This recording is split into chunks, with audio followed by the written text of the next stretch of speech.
My channel chemistry bye Anil Sadhwani Udaipur, जिसमें आप अनिल साधवानी उदयपुर लिखेंगे तो आपको मेरा चैनल मिल जाएगा। और हम पढ़ रहे हैं सॉल्यूशन, जो चैप्टर सेकंड है उसका पार्ट सेकंड स्टार्ट कर चुके हैं हम। पार्ट वन में हमने मोलारिटी पढ़ी थी और नॉर्मेलिटी पढ़ी थी। आज हम स्टार्ट कर रहे हैं मोलालिटी, क्योंकि ये टॉपिक जो है आपके 11th के बेस की टॉपिक है, तो मैं आपसे डिस्कस कर सकता हूँ, बात कर सकते हैं। तो बताओ मोलालिटी की यूनिट क्या है, तो आप लोग आराम से बता देंगे कि सर मोल पर केजी। ठीक है, तो आपने बता दिया कि सर इसकी यूनिट तो मोल पर केजी है। तो मैं आपका सेकंड क्वेश्चन पूछूंगा, ये केजी किलोग्राम किसके लिए है? तो अगर आप फटाफट बता रहे हैं सर ये तो सॉल्वेंट के लिए है, तो आपको डेफिनेशन याद है, कॉन्सेप्ट पता है कि हमें 1 किलो सॉल्वेंट लेना है, उसके बाद मोल डालना है। 1 किलो सॉल्वेंट लेना है, उसके बाद मोल डालने हैं। तो इसलिए हमारे पास डेफिनेशन, नेक्स्ट डेफिनेशन के लिए कोई भी टेंशन नहीं है। Number of mole of solute dissolved in 1 kg of solvent। ठीक है, ये किसके लिए हुआ? सॉल्वेंट के लिए हुआ। इसको 1000 ग्राम भी लिख सकते हैं आप। तो स्मॉल m से डिनोट करते हैं। मोलालिटी बताइए क्या होगा, तो आप बता देंगे number of mole of solute divided by weight of solvent। solvent का weight किसमें ले रहे हैं हम? केजी में। मोल कैसे निकालते हैं ये भी आपको पता है sir, mass divided by molar mass 1 upon weight of solvent KG में। पर मैक्सिमम कैलकुलेशन किस में आती है? ग्राम में आती है, इसलिए मास divided by molar mass 1000 weight of solvent. अब सॉल्वेंट का वेट किस में ले रहे हैं? ग्राम में ले रहे हैं। जो नेक्स्ट टॉपिक है, क्या ये टेम्परेचर पे डिपेंड करता है? तो आप बोलोगे सर ये टेम्परेचर पे डिपेंड नहीं करता है। Do not effect on temperature. क्यों नहीं करता है? तो आप बताओगे सर वॉल्यूम का कोई यहाँ लेना देना ही नहीं है, इसलिए मास मास यूनिट है। जो ये यूनिट होती है कैसी होती है? मास मास यूनिट, या वेट वेट यूनिट भी कहते हैं इसको। और वेट वेट यूनिट पर टेम्परेचर का इफेक्ट नहीं पड़ता है। अब इसके बाद 11th से रिलेटेड एक क्वेश्चन मैं वापस रिपीट कर देता हूं कॉन्सेप्चुअल वे में। अब मैं आपसे पूछ लेता हूं, which solution is concentrated? Which solution is concentrated? 1 capital M और 1 small m। बताइए कौन सा सॉल्यूशन कंसंट्रेटेड है? तो स्टूडेंट को रटा हुआ है सर बड़ा M बड़ा है, छोटा m छोटा है, यानी ठीक है आपको लर्न है। पर कॉन्सेप्ट की बात करें तो आप इसकी यूनिट कहेंगे क्या होता है? मोल पर लीटर, और इसकी यूनिट क्या होती है? मोल पर केजी। अब इसमें आप सेकंड पूछेंगे सर इसमें सॉल्वेंट केजी में है तो इसका सॉल्वेंट ज्यादा हुआ। सही बात है, ये भाई सॉल्वेंट किलो में ज्यादा होगा, और ये लीटर में है और उसमें भी मोल डिसॉल्व है, तो इसका सॉल्वेंट लीटर में अभी 2 मिनट के लिए मान लें तो इसका सॉल्वेंट क्या है? कम है। तो कॉन्सेंट्रेटेड कौन होगा? जिसमें सॉल्वेंट क्या होगा? कम होगा। इसके लिए अपन ने एक एग्जांपल से भी डिस्कस करते थे, आपको 11th क्लास का पूरा याद होगा कि हम एक एग्जांपल लिया था कि ये 2 सॉल्यूशन हैं, इसमें हमने वाटर लिया है, ये भी सॉल्वेंट वाटर है, दोनों में वाटर है, इसमें आप शुगर मिला रहे हैं, दोनों में इक्वल शुगर मिला रहे हैं। तो कौन सा सॉल्यूशन ज्यादा मीठा होगा या ज्यादा कंसंट्रेट होगा? जिसमें सॉल्वेंट कम होगा। तो अब आप जवाब देंगे कि सर इसका सॉल्वेंट लीटर में भी है जिसमें मोल भी है, और ये जो सॉल्वेंट है इसमें सॉल्वेंट ज्यादा है, जिसमें सॉल्वेंट ज्यादा होगी उसकी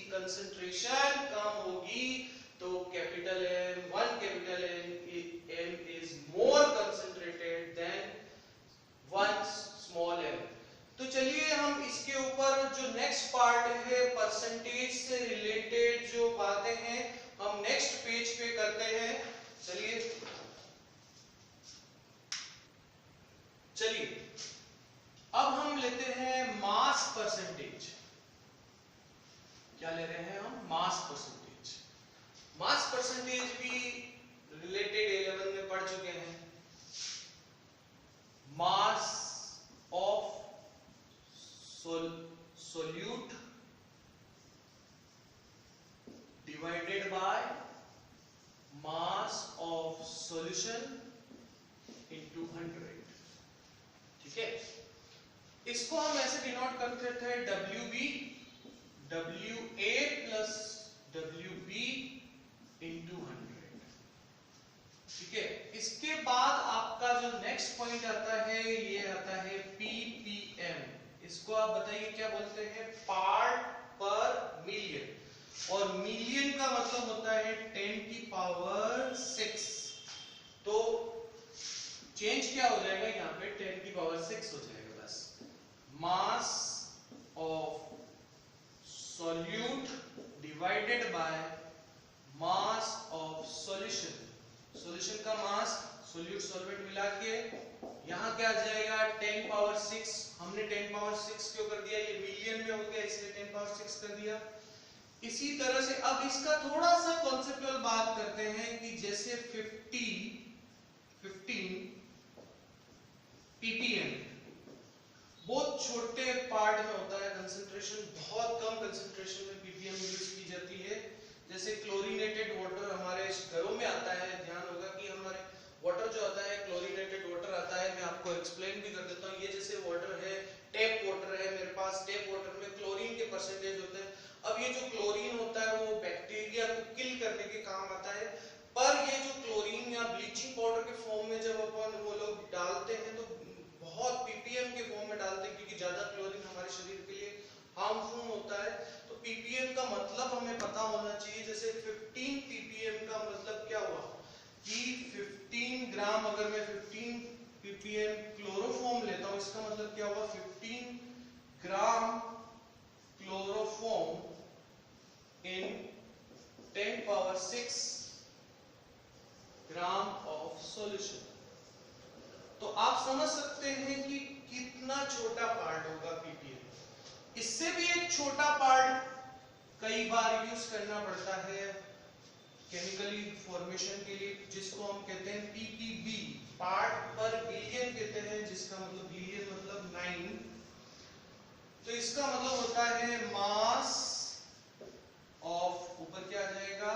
solute divided by mass of solution into 10 power 6 की जगह यहाँ पे क्या आ जाएगा? 9। तो इसका मीनिंग भी आप समझ गए होंगे कि अगर मैं इसी की बात करूं, मतलब 15 ग्राम P15 ppb का मतलब आप बताइए? मतलब 15 gram chloroform in 10 power 9 gram of solution. इन छोटी चीजों को समझना चाहिए क्योंकि ये हमारे जनरल लाइफ से रिलेटेड लेते हैं। आप क्या कीजिए कि इसको आराम से पॉज कर लीजिए, फिर मैं आपको एक दूसरा न्यूमेरिकल नेक्स्ट पेज पे बता देता हूं। अब हम ppm से रिलेटेड एक न्यूमेरिकल कर लेते हैं इसमें। ये आपके एनसीईआरटी में एक क्वेश्चन दिया हुआ है, बहुत सिंपल सा अच्छा सा, पर बेसिक हमारे क्लियर हो जाते हैं कि अ सैंपल ऑफ H2O का सैंपल है having 15 ppm of chloroform by mass, calculate percentage by mass and molarity of the solution. तो हमें दो चीजें ये कैलकुलेट करनी है। ये क्लोरोफॉर्म का मोलर मास गिवन है, पर हम क्लोरोफॉर्म का मोलर मास नहीं भी दिया हुआ हो तो हमें कैलकुलेट कर लेना चाहिए। ये ऑप्शनल है कि दिया हुआ है या नहीं है ना। तो सबसे पहले हम इस चीज को समझें। 15 ppm क्लोरोफॉर्म बाय मास का मतलब बताइए। हमने 2 मिनट पहले या इससे पहले वाले बात कर ही ली थी। इसका मतलब है 15 gram of chloroform in 10 power 6 gram of solution. ये बात हमने कर ली थी। फर्स्ट बात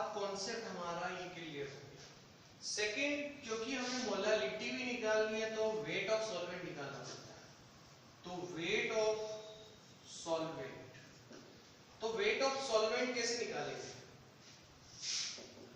तो आप कहोगे कि सॉल्यूशन तो 10 पावर 6 ग्राम है, सही है, और 15 ग्राम क्लोरोफॉर्म है, इसमें से माइनस कर दो तो क्या आ जाएगा? क्लोरोफॉर्म का वेट आ जाएगा, यानी सॉरी सॉल्वेंट का वेट आ जाएगा। पर 1 मिलियन में से 15 रुपए का लेने देने में से क्या फर्क पड़ जाएगा? 1 मिलियन है, कोई 15 रुपए ले जाए तो 1 मिलियन कितना हो जाएगा? कोई भी फर्क नहीं पड़ता है। तो इसको मैं 10 पावर 6 ग्राम ही मान लेता हूं, ऑलमोस्ट इक्वल टू 10 पावर 6 ग्राम। अब नेक्स्ट फर्स्ट जो इसका टॉपिक है, मास परसेंटेज कैलकुलेट कर देते हैं। बताइए मास परसेंटेज कैसे कैलकुलेट करते हैं? मास ऑफ किसका? Solute divided by mass of solution into 10 power 100। Sorry, percentage निकाल रहे तो ऊपर 100 है। सोल्यूट का मास कितना है? 15। सॉल्यूशन कितना है बताइए? 10 पावर 6, और ये हो गया 10 पावर 2। तो इसको ऊपर ले जाएंगे तो आपके पास आ जाएगा 15 इंटू 10 पावर 2 माइनस 6, ये आ जाएगा 15 इंटू 10 पावर माइनस 4। ये आपके पास इसके क्या आ जाएंगे? Mass percentage. ठीक है, तो इस तरह से हमने इसका ए पार्ट कर लिया है, क्या निकाल लिया है? Mass percentage. मास परसेंटेज निकालने के बाद हम आ रहे हैं नेक्स्ट इसका बी पार्ट, जिसमें हम इस सॉल्यूशन की क्या निकाल रहे हैं? मोलालिटी। मोलालिटी के लिए फॉर्मूला आपको बता दें, मास divided by molar mass 1000 upon weight of solvent. हमने सॉल्वेंट का वेट निकाल रखा है, जिसको हमने 10 पावर 6 ही मान लिया था। अब बताइए मास कितना है? क्लोरोफॉर्म का मास हो गया 15। मोलर मास क्लोरोफॉर्म का 119.5 1000। वेट कितना है? वेट ऑफ ये है आपका 10 पावर 6, तो ये आया 15 119, ये 10 पावर 3 मान लोगे, ये 10 पावर 6, ये ऊपर चला गया 15 119.5 इंटू 10 पावर 3 माइनस 6। मैंने इसको कैलकुलेट कर रखा है, ये है 1.3 इंटू 10 पावर 4 माइनस 4। इस तरह से हमारे पास क्या मिल गई? इसकी मोलालिटी। मोलालिटी को m लिख सकते हैं। अच्छा, इसकी यूनिट बताइए, मोल पर केजी। बच्चों इसको क्या कर लीजिए, आप पूरा एक बार लिख लीजिए। आप इसको 2 मिनट रोक कर इसको पूरा लिख लीजिए, फिर मैं नेक्स्ट पेज पे जा रहा हूं।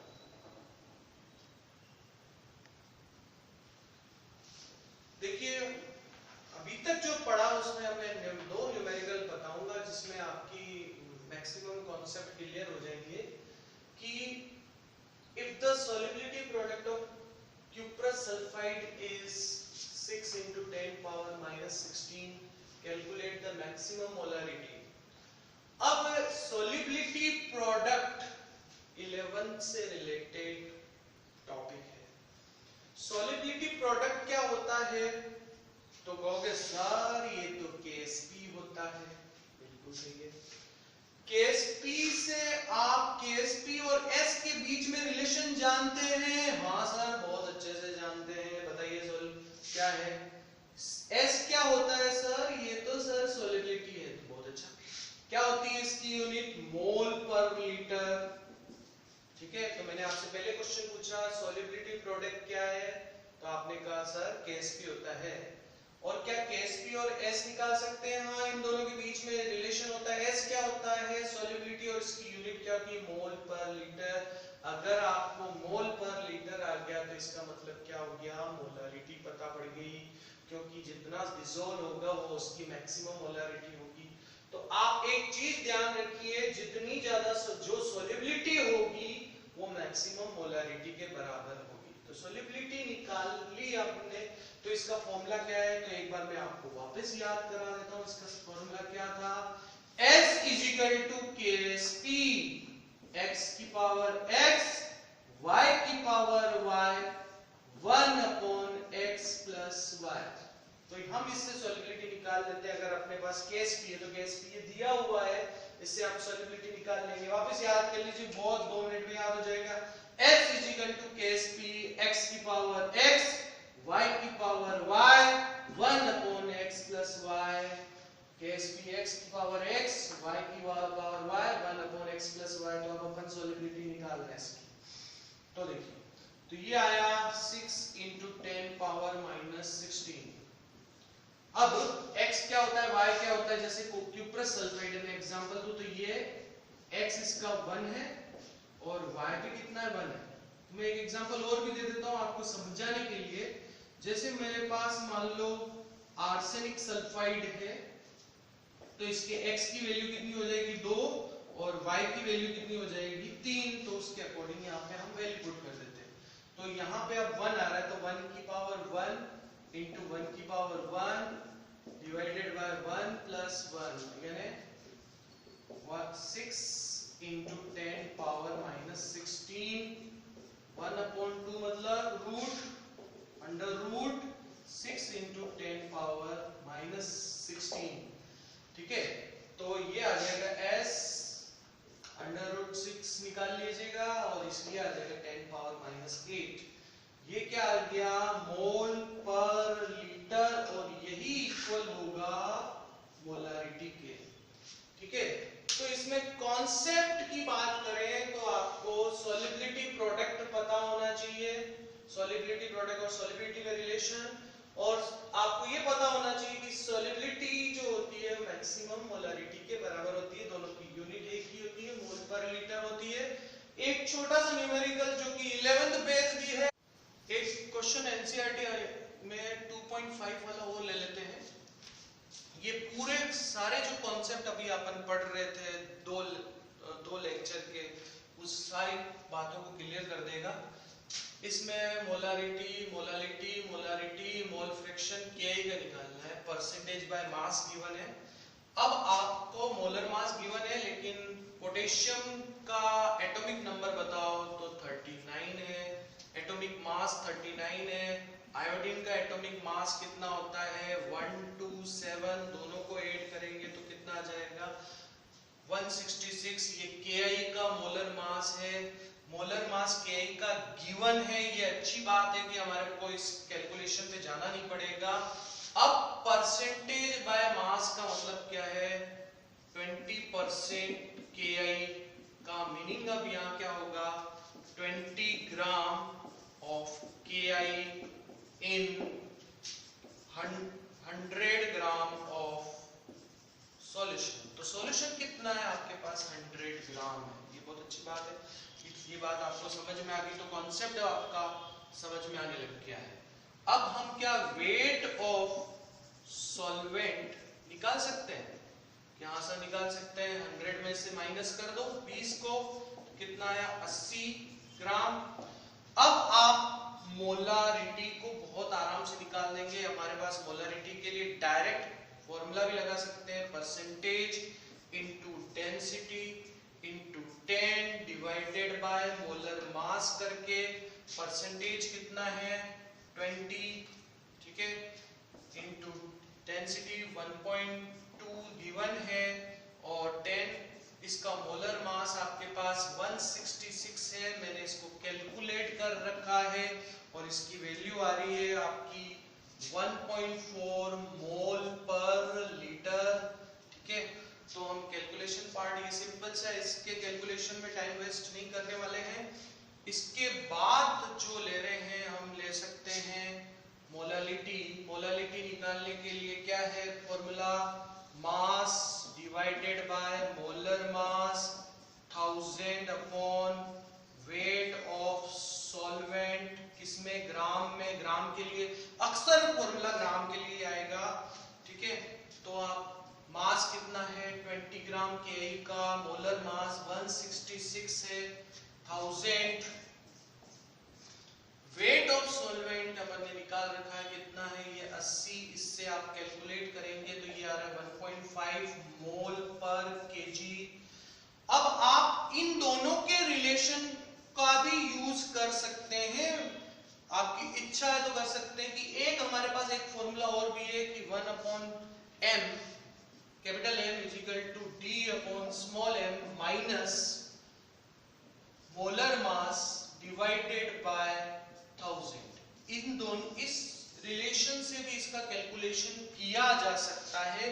मैं ऑप्शनल बता रहा हूं ताकि आपको ध्यान रहे, कहीं कैलकुलेशन आपको इससे इजी पड़ जाए तो वहां पे आप इसका भी यूज कर सकते हैं।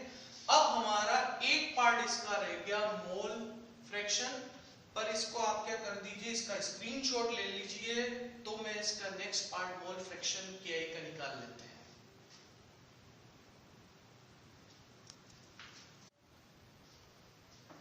देखिए इस क्वेश्चन में एक टॉपिक आ रहा है मोल फ्रैक्शन ऑफ के।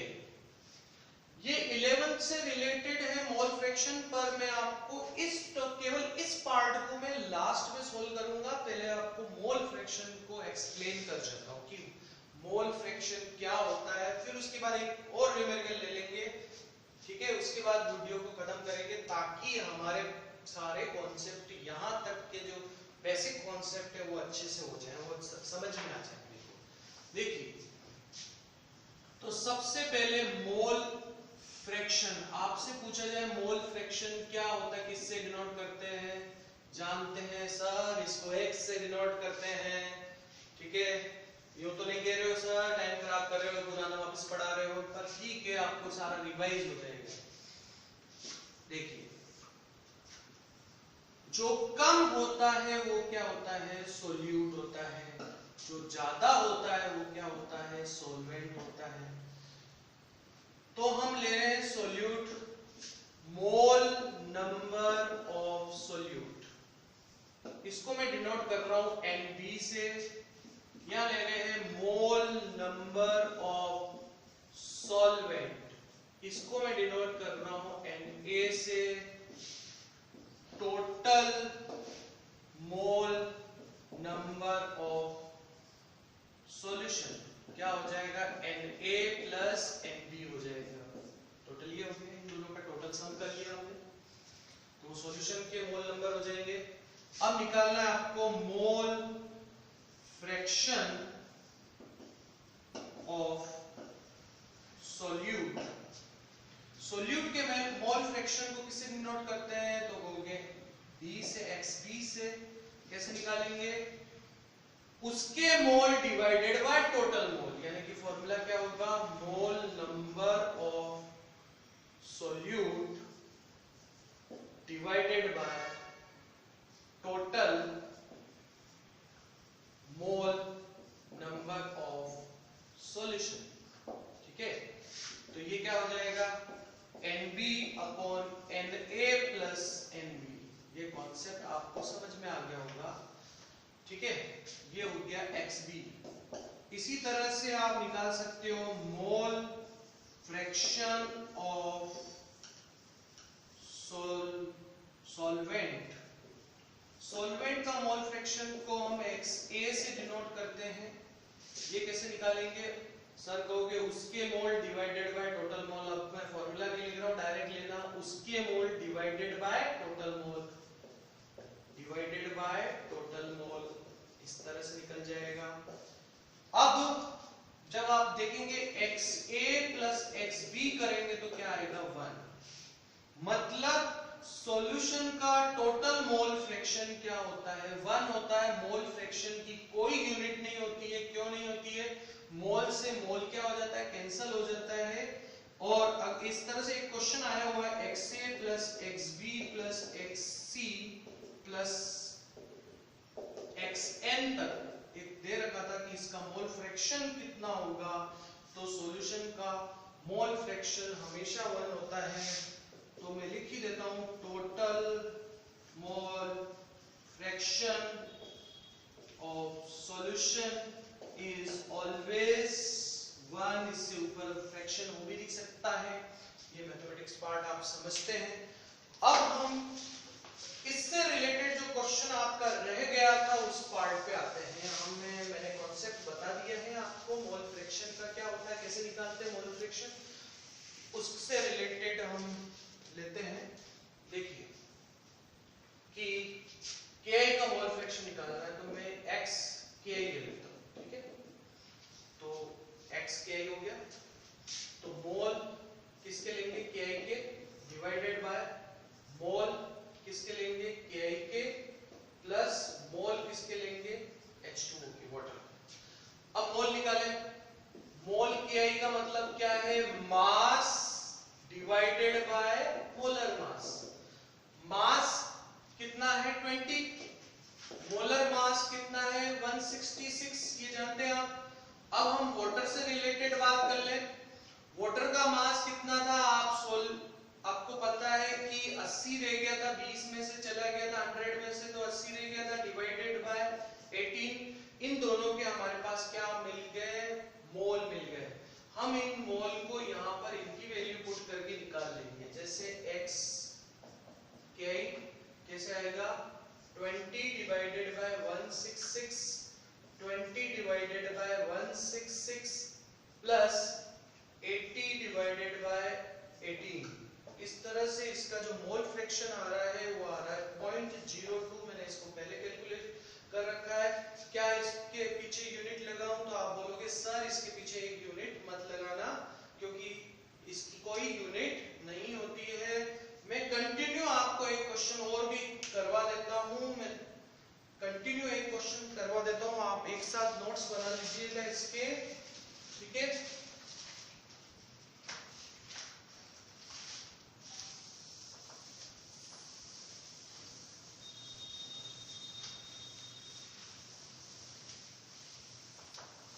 जैसे कि एक सॉल्यूशन दे रखा है आपके पास 46 ग्राम इथेनॉल है और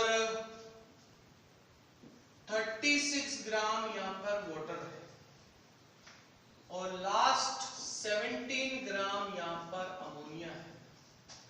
तो ये तीनों है, तो यहां पर आपको इनके क्या निकालने हैं, मोल फ्रैक्शन। और इससे मैं ये भी प्रूव करूंगा कि सॉल्यूशन का टोटल मोल फ्रैक्शन कितना होता है 1।